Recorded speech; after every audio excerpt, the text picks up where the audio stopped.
Welcome back. It's without question one of the most exciting times of every new year for me, National Signing Day. And yes, we saw lots of hugs, smiles, some tears, and there were so many great stories today. So let's start over on the north side of Jacksonville at Williams-Raines High School. The Vikings had 6 signees, including 5 of whom were a part of the 2018 state championship football team. They are now headed their separate ways to the likes of Brown University, Appalachian State, Florida A&M, and more. But they're proud to say, it's your bond forever.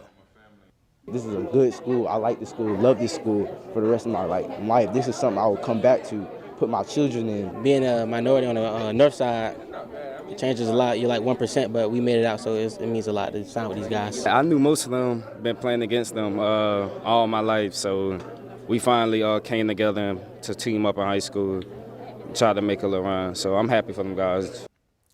Staying at Raines, where the lone female signee is rewriting the record books, Jada Arnold was the first female wrestler in the school's history. Now she's the first to sign a wrestling scholarship. Jada placed 3rd at state last year in the 220-pound weight class and is hoping to bring home a state championship in March. But she can already claim a bigger title, an undisputed leader of the Vikings wrestling program.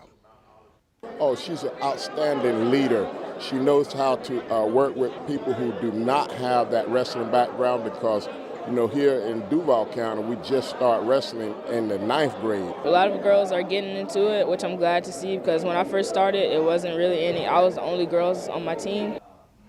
Let's move over to Bishop Kenny. 10 student athletes signed on the dotted line in front of a packed house. That included 4 members of a BK football team that went from 1 win their junior year to 7-3, and in the playoffs their senior year. Now, many football players waited to sign because they were waiting for other potential offers.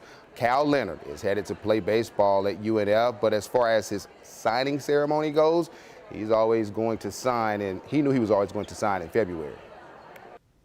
I mean, that's why I waited. I knew I wanted to do it with these guys. It's something special, and I know this football program is headed in a great direction. Coach Krause is doing a great job. And everything. Work hard with them on the field, off the field. They're my brothers, and it was an awesome thing to accomplish with them.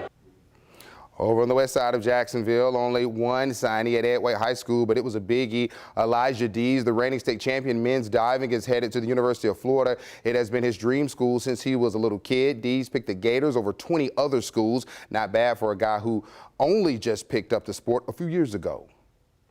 I can't believe it. Like I say, I only started diving about 4.5 years ago, so it's crazy that in 4.5 years I could make it D1. I'm so excited. It's incredible.